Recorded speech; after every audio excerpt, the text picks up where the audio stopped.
Retreat series, Dhamma talk number 48.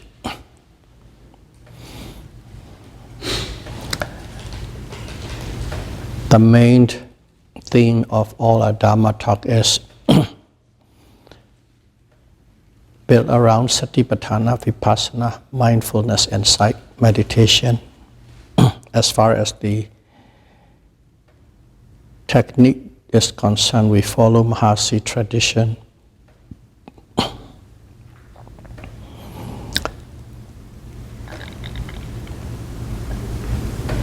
Whatever the Buddha Dhamma we talk about, we need to really understand the word karma. Karma in Pali, karma in Sanskrit.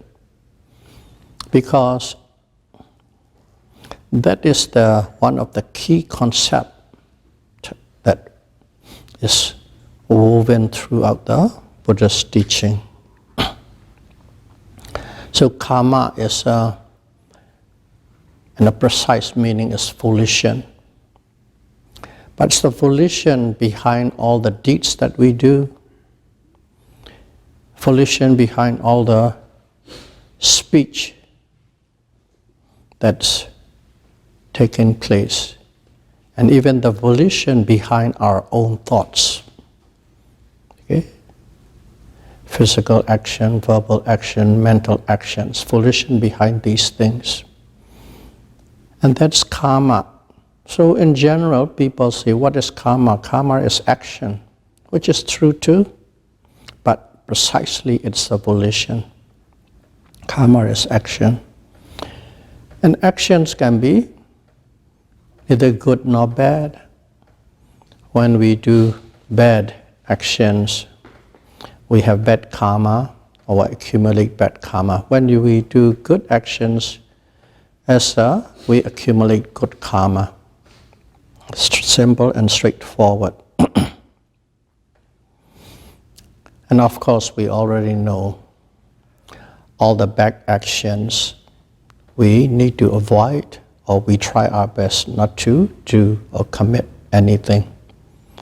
So let's talk about the other half of the karma, or the other side of the coin, the good karma. Okay? And we started with the word karma because there's a verse, a line in the Mangala Sutta that's called Buddhisa Kata Punyata. Okay? Buddhisa, it's the, so to speak, once upon a time, many lives, past life. Kata Punyata. All the good deeds, all the good actions that we have done, okay, in all the lives, like past life, many past life, all the good deeds that we have done, having these things, is Mangala. That is a blessing. It's a blessing to have all these things that we have done in the past. Buddhisa Kata Punyata. If you remember that when we discuss about Mangala Sutta, okay, one line for each Dhamma talk, we have dealt with it in detail. So in here, all the good deeds that we have done in the past life, having these things is a blessing. And of course, how do we know there's a past life? Or how do we know what kind of things we have done in the past life? Okay. If you truly want to know, there's a way. The way is you practice samatha meditation, go through all the jhanic levels, and then eventually you practice for abhinyan. Abhinyan is, let's call it mental supernormal power. And through that understanding, through that power, you can see all your past life.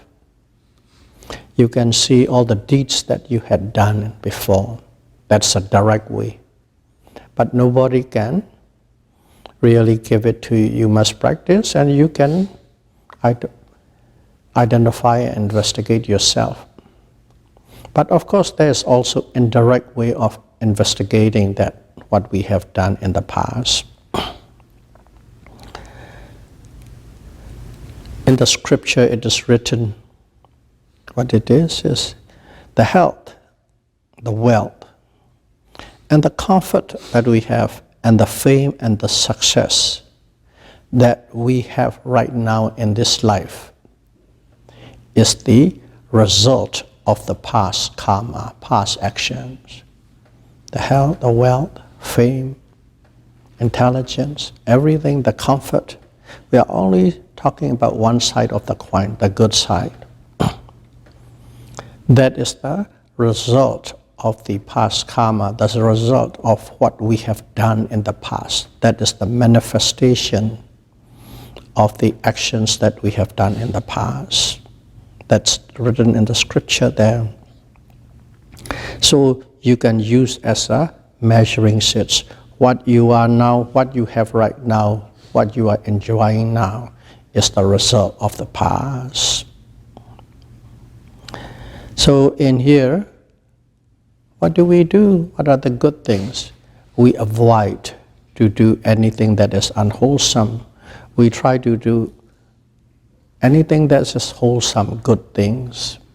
And also we do with sympathetic feeling, not simple, sympathetic feelings, and with full volition. And on top of that, there must be an understanding.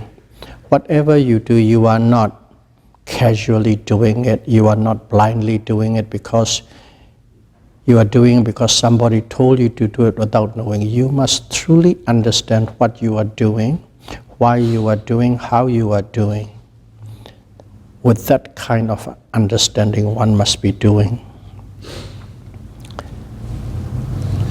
And if you do that way, you are accumulating a good karma or a good deed which will ripen again in the future. It's very specific how to do things. You don't simply do it, especially is with the understanding. And let's say you do it without understanding, still it is a good karma.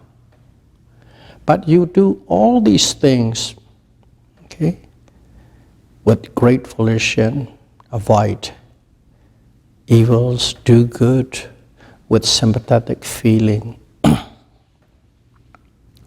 But you do with thorough understanding. Okay, English we call it others, but you do it insightfully, you do it with a wisdom, knowing exactly the consequences. And also you do with great effort. And most of all, if you do it without self-interest, if you do it without self-interest, that good karma is called Parami. We heard the word Parami, Parami, Parami all the time. That is Parami is. In general, people thought doing good things is Parami. But in here is, Buddha is very specific. You have to do with intelligence and understanding, and you must do it without self-interest. And when you are doing that way, you have accumulated good karma, which you can call it Parami. So there's a difference between simply good karma and Parami is. And people who are doing those things, okay, we say that one must do it without self-interest. But still, there's a little clause there. But all the deeds that you have done, you can wish may become the cause for the elimination of all form of suffering. Or you can call it Santi Sukha, supreme peace. Okay? One may wish that way for the elimination of both physical and mental suffering, or supreme peace with the parami when you are doing in such a way. And whenever you do parami, once you have parami, okay, there's always a result. Always a result, always a result. The main point, the key point of the result is, you can call it knowledge, intelligence, insight, or wisdom. Pinya. Knowledge, intelligence, insight, or wisdom. That is one thing. And then, secondly, the result is, I will call it the facilities. Facilities so that one can keep on doing all these things and keep on developing that intelligence. In other words, it gives you a condition, it gives you a background, it gives you an environment to keep developing that wisdom. That's a result. The result of parami. When you say parami, intelligence, wisdom always come with it. Some people are born with the knowledge and the facilities are built around. They don't have to do it. It just seems like everything comes into places when you start doing these kind of things. So one should know whatever you have done in the past are the causes. What is happening to you right now, what you have right now is the effect. Okay. And for those kind of people who do with intelligence, understanding, and no self-interest or self-sacrifice, automatically the results become the intelligence and the facility to develop those things. And the fame and the name and the respect spread. Without wishing it, it just simply happens. Okay? So the key point in here is when you say parami, one is doing all these wholesome actions with no self-interest. That's parami. Okay, in here, there's a Pali word, it said, okay? Paramanam kaman. Paramanam kaman. What kind of actions constitute parami? And here is the people, people take some actions. And when do they take actions? They take actions when they see suffering all around them. They see suffering all around them. And your heart becomes filled with a desire to reduce that suffering of the people around you. That's the first thing. You experience suffering, you see suffering all around you, you yourself in the suffering, but you want to reduce the suffering of all people that around you that you are in touch with, and you want to make them happy, and you want to give them peace. You sincerely want to give happiness and peace. And of course, when you have that, you start doing things. That's what is parami. And when those people, when they are born, when they are reborn, they are born with intelligence or insight or wisdom, pinya.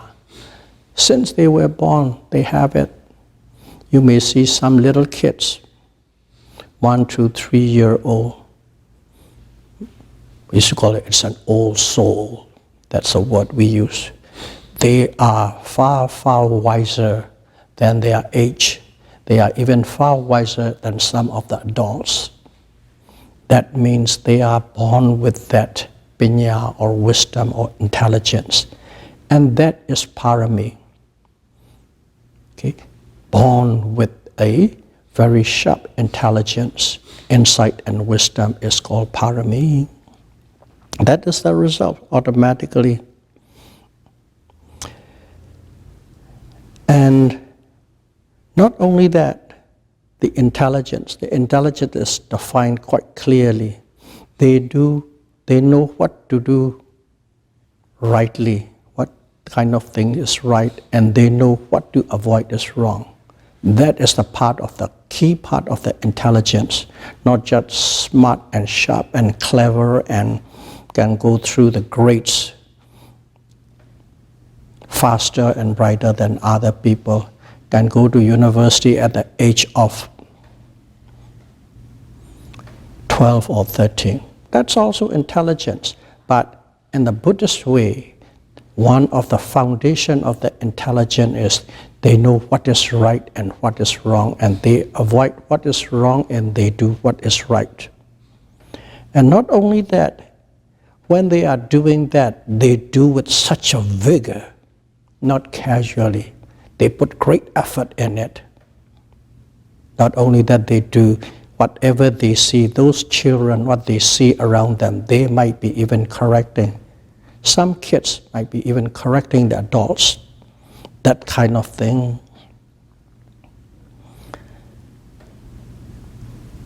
So that is what they are born with intelligence and wisdom.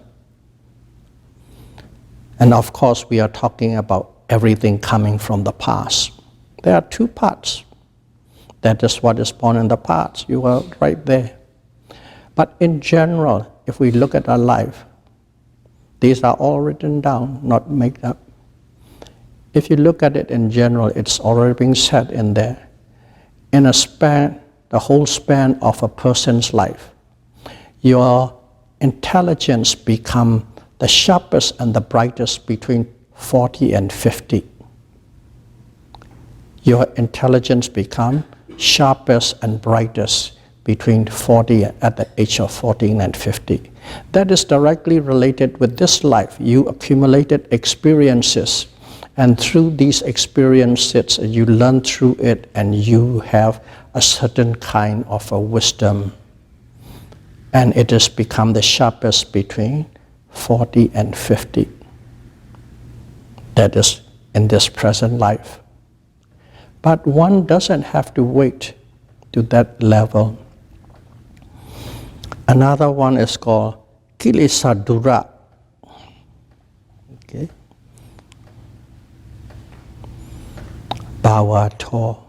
Kilesadura Bhavato. What it is you might be 10, you might be 15, you might be 20. You can start doing things. What do you do things? To keep the kilesa, mental defilement, lobha, dosa, and moha away.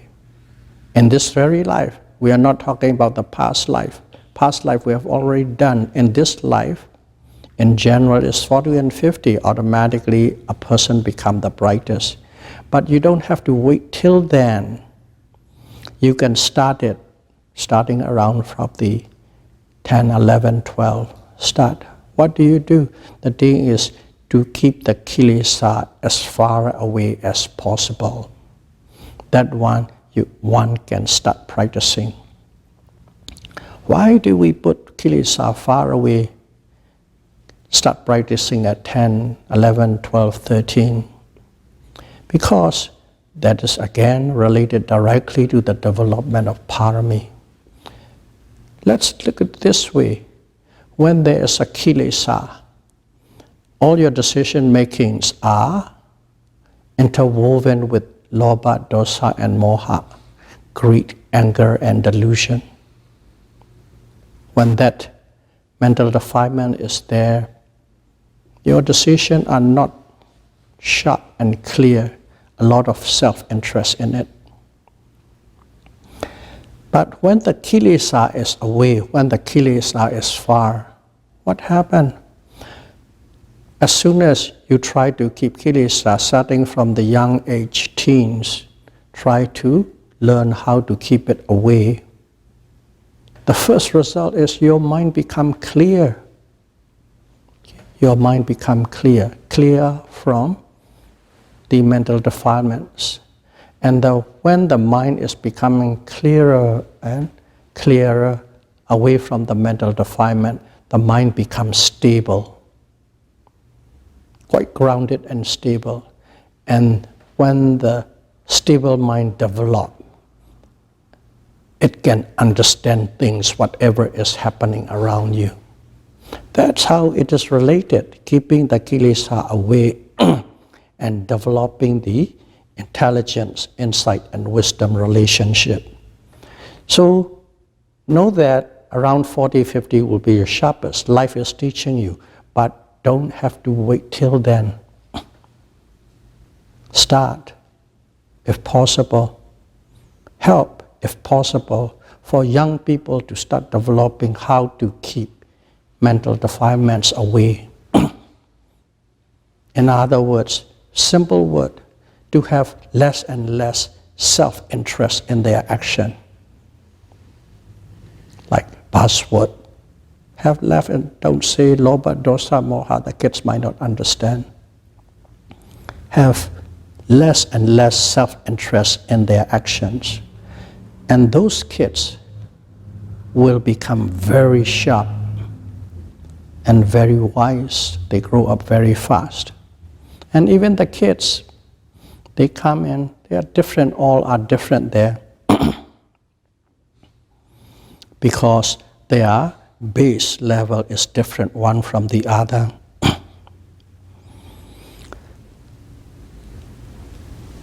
And once the mind is clear, it is stable. Once it is stable, it has ability to see things.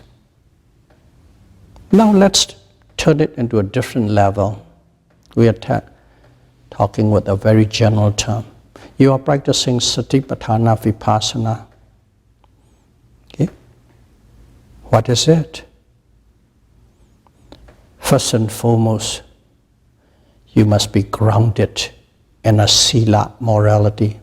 What is morality? Knowing what kind of things to avoid not doing. Simple 5 precepts. Simple is 5 precepts. You have to be grounded with sila. That's the first thing, a requirement. And once you have sila, you put effort, as much effort as you can. Give diligently. Diligently, what do?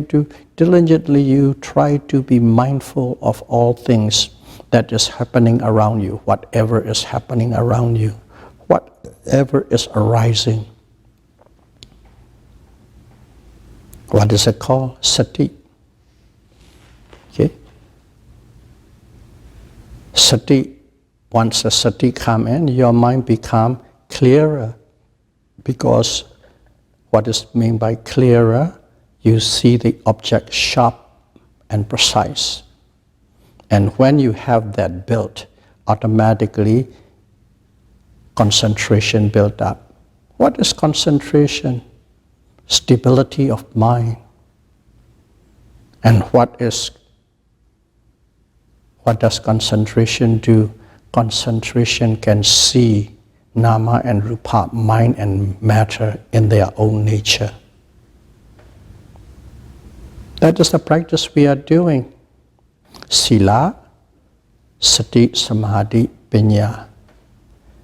But vigor, effort is throughout. The same thing with just the general statement, and this Satipatthana Vipassana practice is exactly the same. Just the labeling and words are the differences that we have at this stage.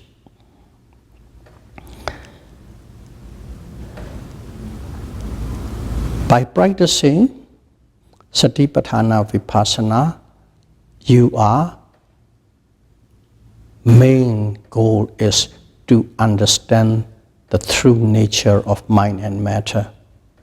In other words, the truth about what your body is, the truth about what your consciousness is. Body and consciousness, mind and matter. In other words, the truth about yourself, or what we call self, or some people call it a soul, some people call it a spirit. The same thing. Soul, spirit, self, they are the same thing. Different people view it in a different way. But if we have these 5 controlling mental faculties fully developed and in balance, you see that there's soul, self, spirit. They are simply phenomenon. 2 phenomena that is operating in this universe. Physical phenomenon and mental phenomenon. You see them as they really are. That is the intelligence. That is the insight. That is the wisdom. That's what we are constantly developing. So, in here, I'll bring back the 2 lines. Again, the same 2 lines from the Mangala Sutta. We have been talking quite a few. Okay. Saddhamma Javana. Okay. Listening, learning, okay. The sublime Dhamma. Listening and learning the sublime Dhamma. What is a sublime Dhamma? Sublime Dhamma, in other words, is the true nature of the physicality and mentality. Physical phenomenon and mental phenomenon. The Buddhas taught us. We can read it, we can listen to it, lectures, Google it, YouTube it, so many ways, but you need to find as original as possible. That is one, and that is one of the Mangala blessing. Listening, learning, reading, discussing the sublime Dhamma. And secondly, the Dhamma that you understand correctly, that sublime Dhamma, you put into practice seriously. That is another blessing. Pubbesa kata punyata atta samapaniti sa. Atta samapaniti is the practice. Etam mangala muktamam, that is the blessing. So we are just talking about, in a way, Mangala, a couple of lines from the Mangala Sutta. So don't underestimate Mangala Sutta. Right now, we know those lines directly apply to Satipatthana Vipassana that we are practicing. You practice with vigor, you practice seriously, you practice with commitment what you have learned correctly. What you have learned correctly. So in here, we can learn these things, we can do these things because we have the past good deeds that we have done in the past. And now we are doing it, we are developing it, we are fathering it. And whatever we are doing it will become the causes, the future good karma or future parami. It is constantly going round and round. It's not one cause and effect finish, cause and effect, cause and effect, cause and effect, going round and round. How does it do? First and foremost, you practice these things. When you practice these things, okay, we won't repeat in detail, you know what it is. You are now developing parami right now. And when you passed away in the next life, there's a result. Okay, next life, the first result is automatically you are reborn in a suitable, appropriate places. Because of this action, it is not that somebody tried to draw a lottery and put it somewhere here or there. Because of your actions, you were born in a suitable place. What is the suitable place mean? Suitable place from this Buddhist point of view is a place where you can develop a lot of wholesome things, a lot of good things for the benefit of yourself as well as others. That's a kind of a place. If you are going to be born in a war-torn region, you can't do that. If you are born in a starving country, you can't do that. If you are born in a one-party communist system, you can't do that. So where you were born is already selected. Selected by whom? Not by any powerful beings. It's selected by yourself. How? Based on what you have done and what you are doing, selected a appropriate and suitable place to be reborn. That is the beginning. That is what it means by Pupisakata Punyata, having good deeds done in the past life is a blessing. Because of that, you are born in a suitable and appropriate place.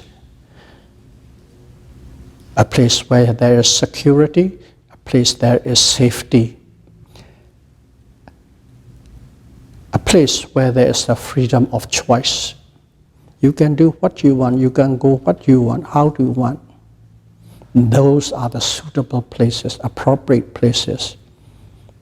And not only that you have a suitable place, the Parami comes with two things. One is intelligence and another is a facility.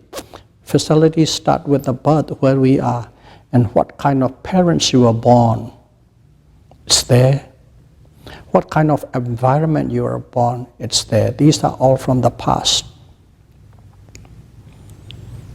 Safe and secure places, born in a good parents who will give a love, caring, and direction and guidance. Not in a drunken family. And then you grew up in that environment. The environment has the influences, of course. And here there's one point. The environment is not 100% wholesome, because as long as we are in this mundane world, lokia, there's both good and bad coexist. When you are growing up, okay, in your school, there are kids who study very hard, there are kids who skip school, there are kids who drink beer, there are kids who smoke dope. Who do you hang out with? That's also the important factor. That's why coming with an intelligence, born with the intelligence is different. Some kids doesn't come with born with intelligence, so at that time the environment can sway and push you in the wrong direction. That is why having intelligence, having insight is a blessing. It's critical. And then here you're born, and when you're born, these are all from the past, and now starting to play a little bit of what is present factor right now. See, the place you are, the people you hang out. Karma. Karma have two parts. One is from the past, and one is the karma that you are making at the present moment. What that is, whatever you call karma, composed of three things. And here, karma is things that you do, the actions that you are carrying out. And secondly is intelligence to decide what is right and what is wrong. And the thirdly is Ariya, effort. Three things: Kama, Jnana, Ariya. The action that you take, the intelligence to decide what to do, what not to do, and the effort you apply. And all those three are called karma. When you have those three, that person you will see, he is so lucky, she is so lucky. That's what it means. But you need three things. Don't think karma is simply karma that we understand. From the past, yes, even that it is the action that brought you here. But right here and right now, you don't just simply, oh, I have good karma, I don't have to do anything. That's a wrong attitude. The Buddha said, you need three things. Karma from the past, intelligence and decision that you make right now, and the effort you apply according to what is right and what is wrong. Then you become a lucky, fortunate, successful person. Three factors one needs to do.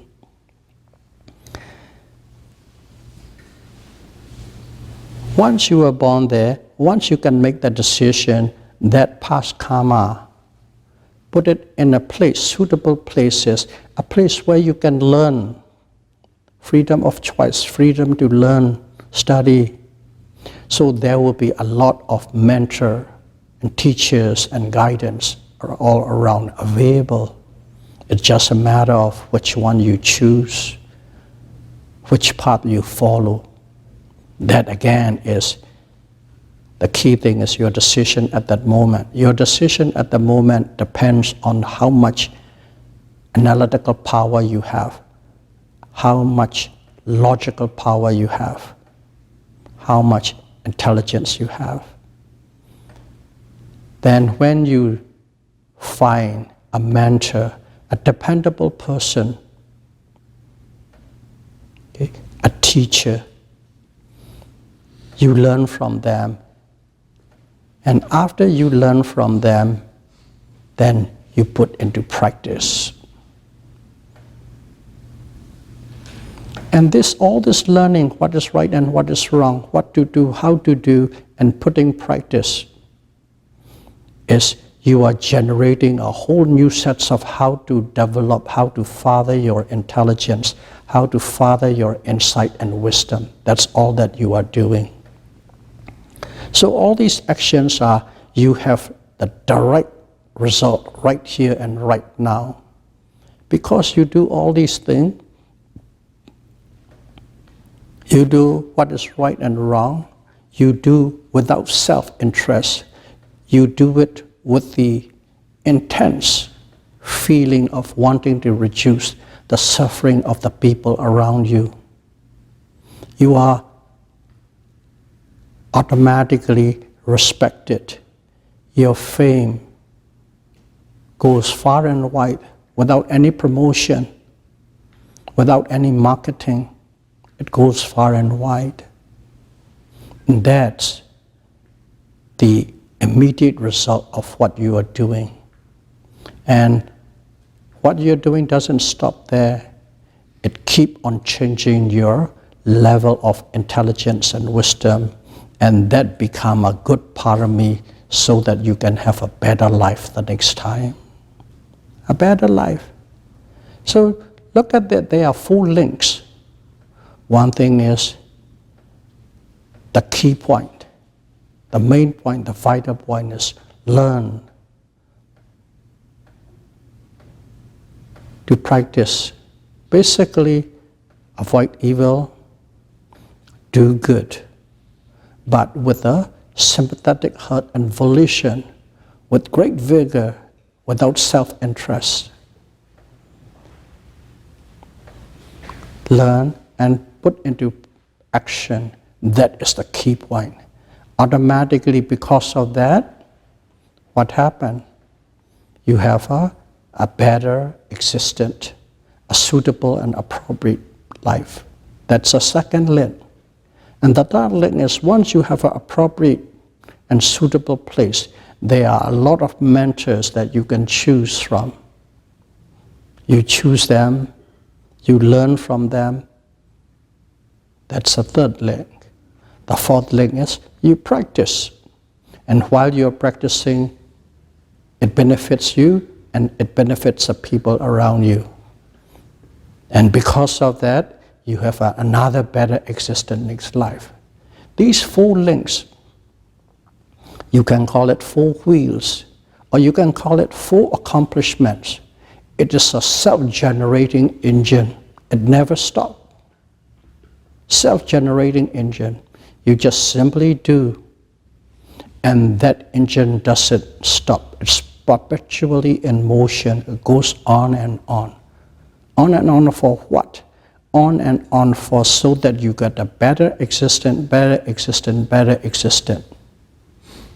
But don't think better existence, you become richer and famous and powerful and become a devas and so on. Better existence. In a sense of your intelligence become higher and higher and higher, and there are all sorts of facilities for you to develop. It's built around it because of your past action. There's a self-perpetuating, rotating engine. It never stops.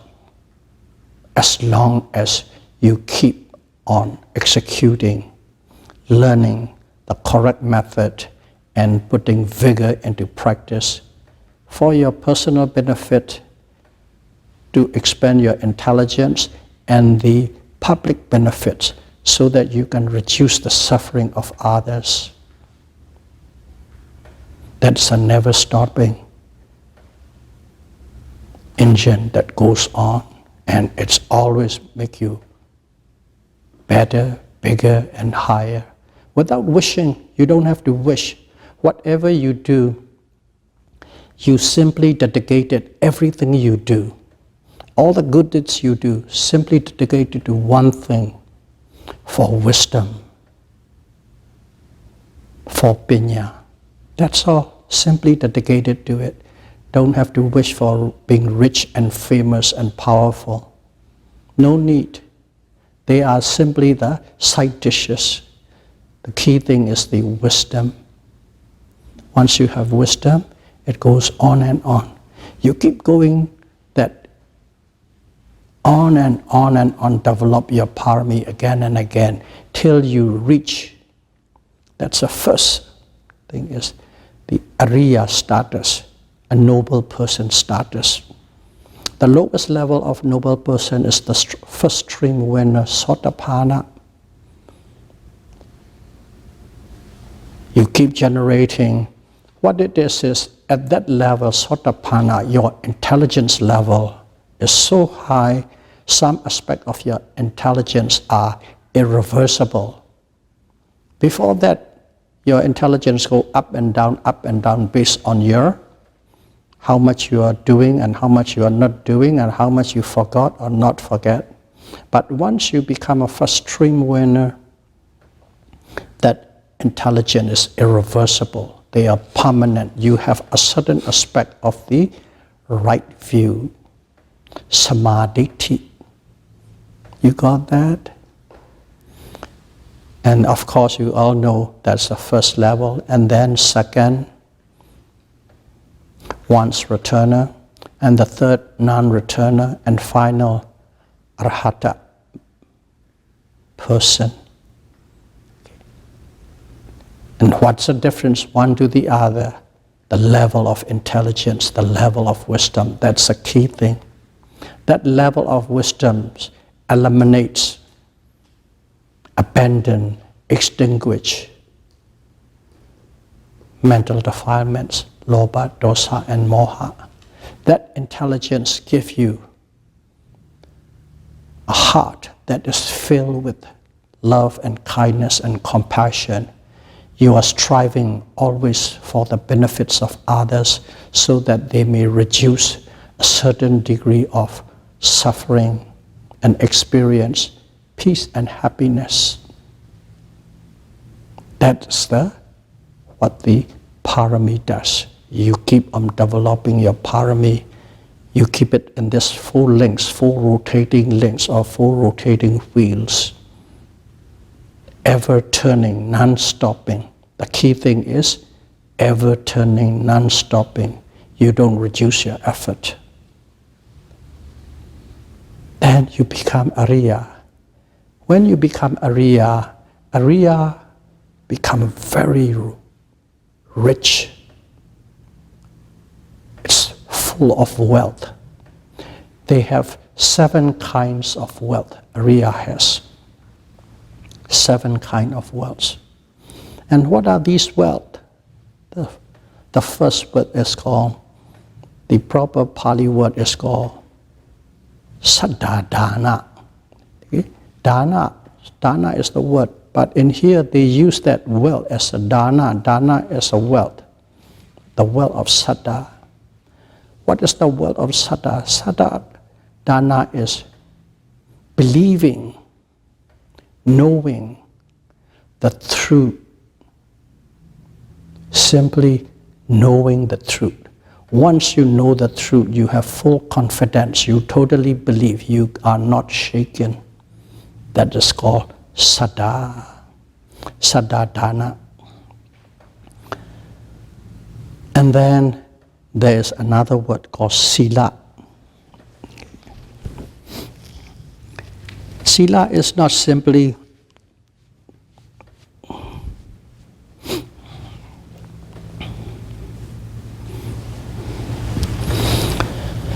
taking 5 precepts or things like that.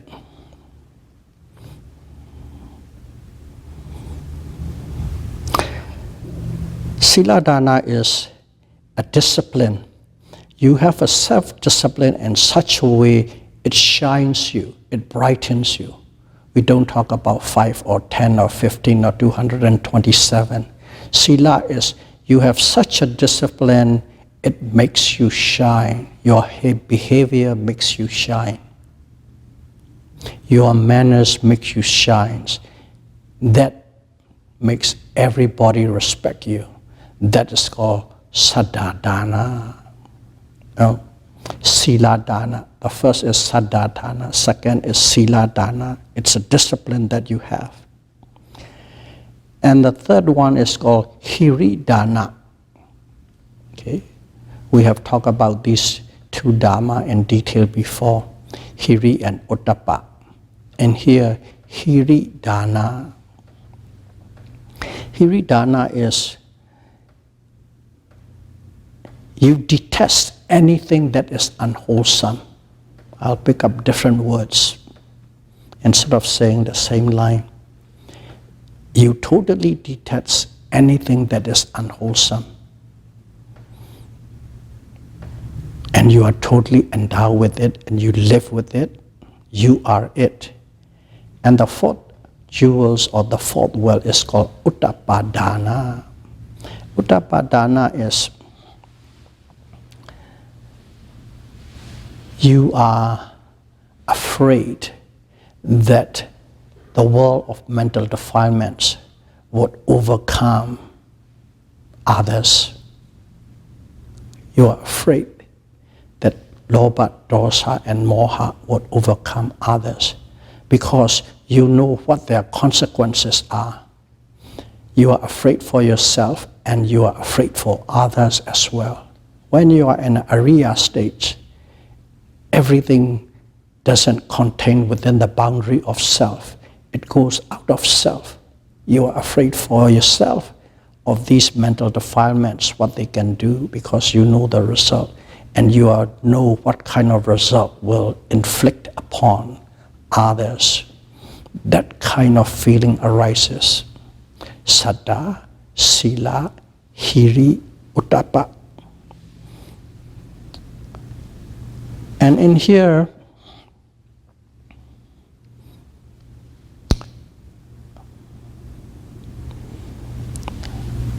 I believe it's called Agama, Attakama, Sutta Dana.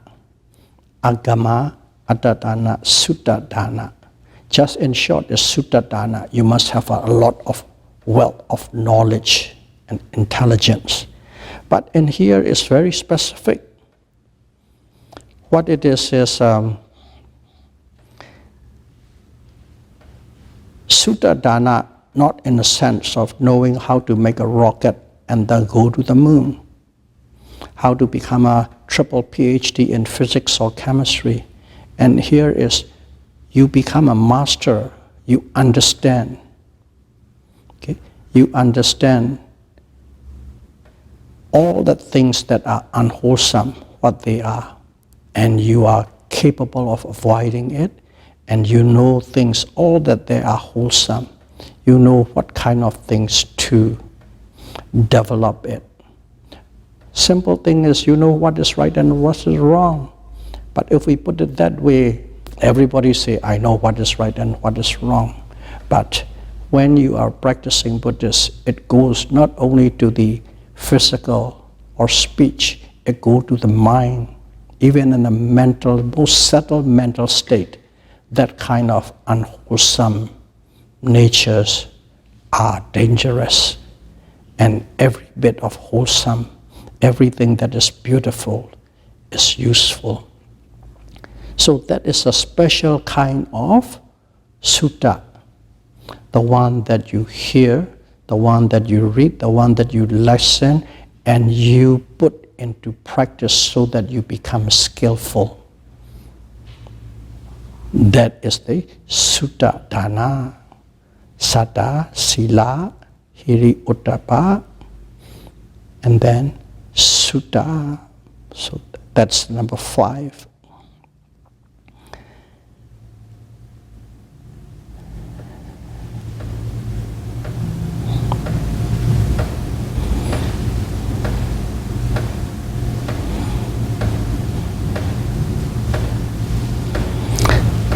And the 6th one is, in Pali, it's called saga. Saga dana. That's a little bit tricky to translate it. Saga dana is abandonment of all that is unwholesome. They call it akilesa citta. Akilesa. Kilesa, mental defilement. Akilesa is there's no mental defilement, citta.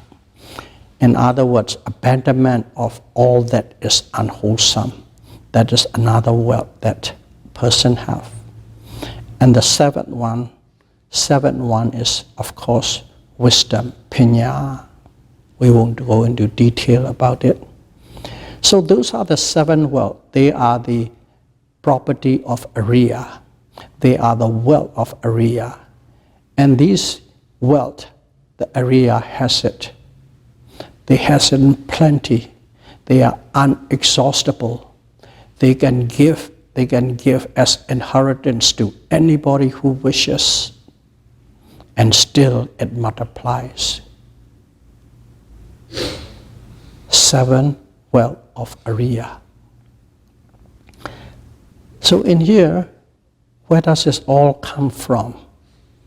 All these come from Parami. So may all of you be able to develop Parami. Okay? All that is wholesome, without self-interest, with great diligence and effort, and try and develop 7 wealth of Ariya as soon as possible. Sadhu, sadhu, sadhu. Buddham pujami.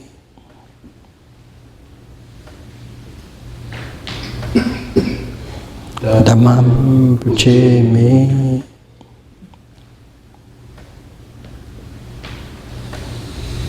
Sangham pujami.